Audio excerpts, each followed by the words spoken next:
वो आश्वासन दे के गए हैं कि दूसरे खिलाफ कार्रवाई होगी, जो डिमांडें होंगी, जो गाँव की होंगी, जो उनके पूरी करेंगे, ऐसी ऐसी बातें करके गए हैं। वो तो आगे देखा जाएगा कि पूरी करते हैं कि ना करते हैं। क्या कुछ बातें कही उनकी तरफ से? उन्हें ये कहा वही करके तो एक सरकारी नौकरी देंगे, और फिर डिमांड है कि मेरे लड़के के नाम एक इंडोर स्टेडियम हो। हमने मुआवजे की जरूरत नहीं है, जो मुआवजा है वो सब बच्चों के ग्राउंड के लिए लगे, ताकि और बच्चे प्लेयर बन सके, गरीब बच्चों सबको मौका मिल सके। मैं तो उसके बारे में सोच रहा हूँ कि वहाँ अच्छा ग्राउंड दे दे, इंडोर स्टेडियम, वो किसी मौसम में वहाँ पर प्रैक्टिस कर सके, किसी वक्त कर सके, उन्हें सुविधा मिल जाए। हरियाणा सरकार की तरफ से क्या कुछ आप लोगों को आश्वासन दिया गया अभी तक? आसोन उन्हें मुआवजे की, एक तो मुआवजे की है 5 लाख मुआवजे की है, 5 लाख मुआवजा दे देंगे।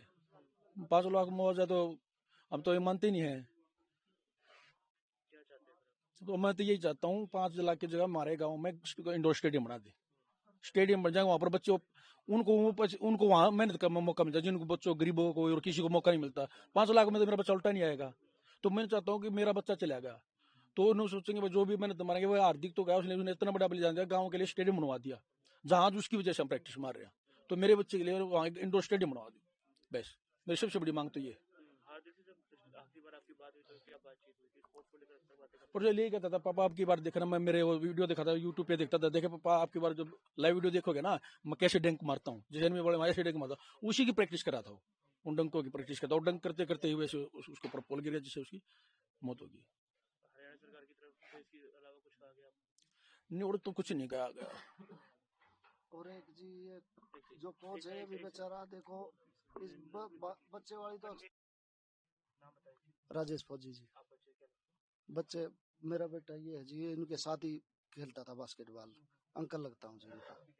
हाँ जी, ये कह रहे हैं जी देखो बच्चे की तो क्षतिपूर्ति हो नहीं सकती, जो इनका कोच है वो भी बेचारा गांव के चंदे से ही खिला रहा है, तो एक नेशनल लेवल का इंटरनेशनल लेवल का इतना लाजवाब कोच है, उसको भी थोड़ा पक्का करवाने की करवाई जाए रिक्वेस्ट कि भाई जब ये दिन रात बेचारा लगा रहा है, ग्राउंडों की जर्जर हालत है, उनका ध्यान रखा जाए, हार्दिक के नाम पे इसका इंडोर स्टेडियम का और रखा जाए। अभी कैसी स्थिति है ग्राउंड की? जर्जर कंडीशन है जी, गांव चंदा कर दे है जो थोड़ा बहुत गरीब घर में, गांव में तो आपको पता रूरल एरिया में करोड़पति आदमी तो रहते नहीं है, गरीबी आदमी रूरल एरिया में रहता है अमूमन, किसानों के बच्चे ही गरीबों के रहते हैं, वही अपने जो थोड़े बहुत चंदा करते हैं उसी से वो बेचारा ग्राउंड का मेंटेनेंस करवा देता, कोच भी अपनी श्रद्धा से ही वहां जाता, उसको भी कोई सरकार से वो नहीं हो रहा है।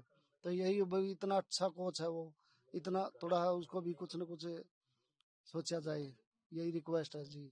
और हार्दिक के नाम पे तो उसका स्टेडियम वगैरह नाम, क्योंकि यहाँ से बहुत नेशनल प्लेयर निकले हैं जी, और विदाउट सरकार के सहयोग से निकले हैं, और जो योजनाएं आती है वो कागजों में घूमती हैं, ऑन ग्राउंड पोजीशन कुछ नहीं है।